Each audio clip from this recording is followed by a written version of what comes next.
Selamat datang di mata kuliah rangkaian listrik dengan saya Bulia. Kali ini kita akan bahas tentang teorema superposisi.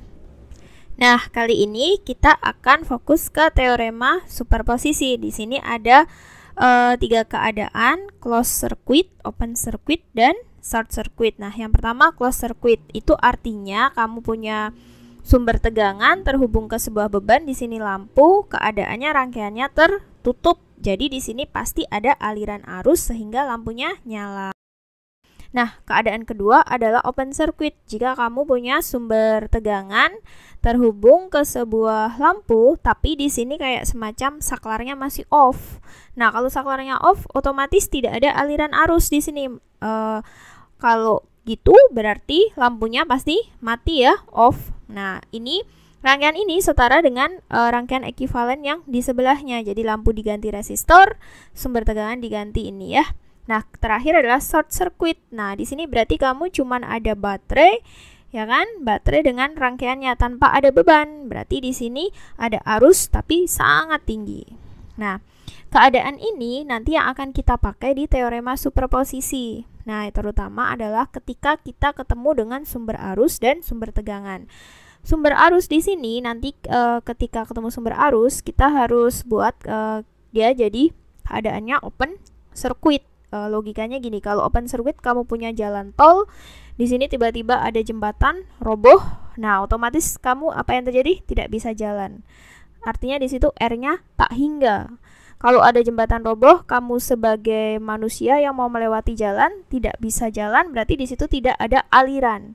Atau di situ aliran arusnya nol atau tidak ada arus. Nah, di sini kalau ada sumber tegangan, untuk sumber tegangan nanti kita kondisikan dengan hambatan penggantinya 0, keadaannya adalah short circuit. Di situ asumsinya kayak jalan tol lurus aja, nggak ada hambatan sama sekali, itu otomatis kita bisa berjalan dengan kecepatan sangat tinggi atau di situ arusnya sangat tinggi ya.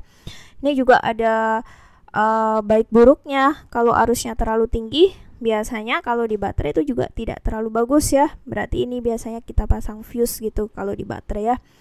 Air dalam, dikasih air dalam juga gitu. Nah, itu buat proteksi ya, proteksinya. Nah, sekarang kita mau coba selesaikan rangkaian ini yang kemarin kita hitung pakai metode Knot dan Mesh menggunakan teorema superposisi. Nah, di sini ada dua sumber arus ya kan. Berarti nanti kita akan kita disuruh nentukan arus yang ada di 4 ohm itu ya. Nah, di situ ada dua catu daya ya kan. Ada sumber arus 4 ampere dan 7 ampere. Keadaan 1 untuk teorema superposisi kita on kan yang sumber arus 4 ampere, yang 7 ampernya keadaannya off. Jadi di sini kita buat open circuit. Jadi nggak nyambung kabelnya ya. Berarti kalau open circuit berarti nanti yang di 7 ampere. Nah, ini kita buat rangkaian penggantinya dulu ya. Untuk rangkaian ini ketika 4 ampere on tapi 7 ampernya off. Nah, berarti ini nggak nyambung ya di sini ya kabelnya ya. Yang 7 ampere kita lepas, keadaannya adalah open circuit. Berarti tinggal kita tulis lagi di sini untuk masing-masing komponen listriknya ya kan. Ada 4 ampere, kemudian 4 ohm, di sini ada 8 ohm, di sini ada 12 ohm ya Dek ya. Nah, di sini karena keadaannya open circuit untuk yang 7 ampere, kita bisa sederhanakan lagi rangkaian ini ya. Jadi rangkaian ekivalen yang di sebelah sini. Jadi kita punya sumber arus, kemudian terkoneksi dengan resistor ya kan. Terus ada resistor 2, di sini ada 8 sama 12 ya. Itu seri. Kalau di open circuit berarti 8 sama 12 jadi seri ya. Jadi bisa langsung kita jumlahkan. Nah, arus yang mau kita hitungkan yang di tengah sini yang 4 ohm ya, Dek ya. Nah, yang 8 12 ini di seri. Jadinya 8 tambah 12 20 ohm. Tapi yang 4 ohm dengan 20 ohm itu rangkaiannya berubah jadi rangkaian paralel. Nah, kalau paralel di situ ada catu daya arus. Kita mau cari arus di 4 ohm. Prinsipnya kita pakai pembagi arus. Nah, kita harus menggunakan prinsip pembagi arus kalau di rangkaian paralel ya. Nah, pembagi arus gimana? Ada yang ingat pembagi arus? Rumus pembagi arus? Pembagi arus tuh gini. Logikanya kalau kalian punya arus itu kan muatan tiap satuan waktu. Jadi kalau kalian punya muatan berlebih alias punya income berlebih, kalian bagikanlah ke R tetangga dulu ya. Pikirkan dulu tetangganya. Berarti di situ R tetangganya dibagi dengan R tetangga ditambah R diri sendiri gitu. Jadi ketika kita punya muatan berlebih, dalam artian di sini rezeki berlebih, kita ingat tetangganya dulu, berarti di situ R tetangga. Tapi nanti kalau kita ngomongin pembagi tegangan, yang di atas bukan tetangga tapi diri, karena tegangan itu kan cenderungnya nanti ke tegangan tuh kondisi stres gitu ya. Nah, ini kita lanjut. Untuk arus di sini yang tetangga adalah berarti yang 20 ohm, yang diri itu kan berarti yang 4 ohm ya, yang diri kita sendiri yang mau kita cari. Pada 4 ohm itu kurang ya, ini rumusnya harusnya dikali I. R tetangga ditambah R diri kali I. Itu kali 4 ampere sama dengan 20 per nggak muat, bentar ya. Ini dihapus dulu. Jadi I-nya di sini adalah 20 tetangga ya. 20 ohm resistor tetangga dibagi 20 tambah 4, 24 dikali I totalnya ya. Jadi ini disederhanakan dibagi 4 bisa ya. Jadi 10 per 3 ampere gitu. Jadi 10 per 3 ampere untuk I1. I1 adalah yang ke-4 ohm ya. Nah, sekarang karena ada dua sumber catu daya, kita buat keadaan kedua. Ini ada keadaan kedua adalah berarti kebalikan dari keadaan satu, yaitu ketika 4 ampernya itu off, tapi yang 7 ampernya on. Nah, karena sumber arus berarti kita buat keadaannya adalah open circuit gitu ya.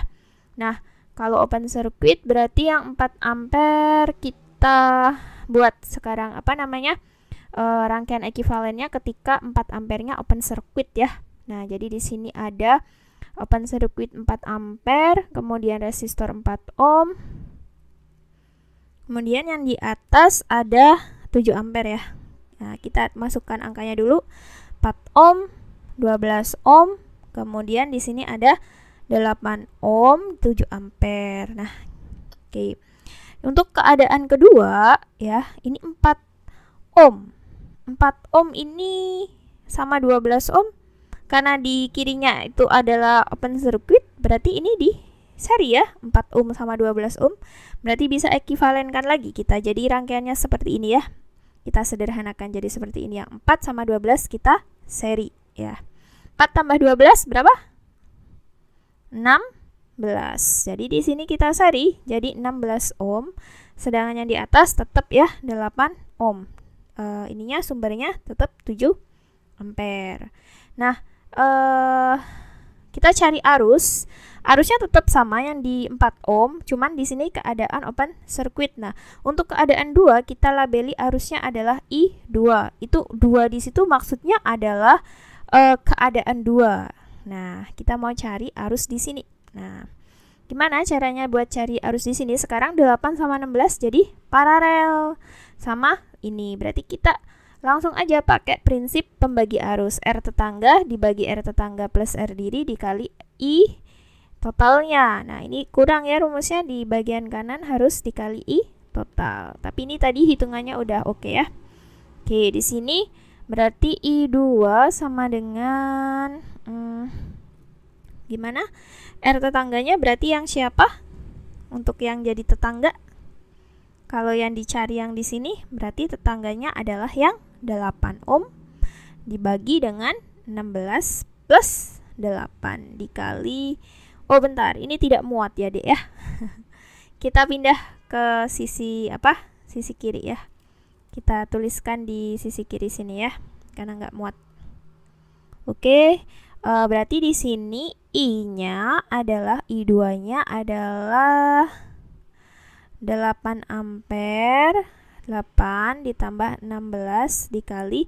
Nah, kita lihat nih arusnya. Yang 7 ampere sama I2 itu kan berlawanan arah ya. Yang satunya ke kanan, satunya ke kanan, satunya juga ke arah sebaliknya. Berarti di sini tidak searah, beda dan sama case yang tadi. Arusnya muter kan ya. Di yang 4 ampere itu yang tadi keadaan 1 itu kan searah, berarti dikalinya 4-nya positif. Nah, ini karena tidak searah, kalikan negatif 7 ampere. Kita sederhanakan. Nih totalnya jadi berapa? 24. Ya, 24. Berarti dibagi jadi 1/4 1/3 minus 7/3. Nah, konsep superposisi. Superposisi itu apa sih sebenarnya? Itu adalah penjumlahan. Nama lain dari penjumlahan. Berarti yang dimaksud ketika kita mencari I, di sini kita tinggal jumlahkan aja arus di keadaan 1 dan keadaan 2, yaitu 10/3 ditambah dengan 7/3, tapi karena arus berlawanan minus di sini ya. Jadinya 10/3 dikurangi 7/3, jadi 1 ampere. Nah, ini tugas untuk kalian di pertemuan selanjutnya. Coba kalian menggunakan teorema superposisi, tentukan arus yang mengalir di 1 ohm untuk soal yang pertama. Yang kedua adalah ini yang kemarin kita kerjakan dengan metode analisis node. Kalian udah tahu arusnya berapa, tapi kita coba dengan menggunakan teorema superposisi. Selamat mencoba. Terima kasih telah menonton video ini. Wassalamualaikum warahmatullahi wabarakatuh.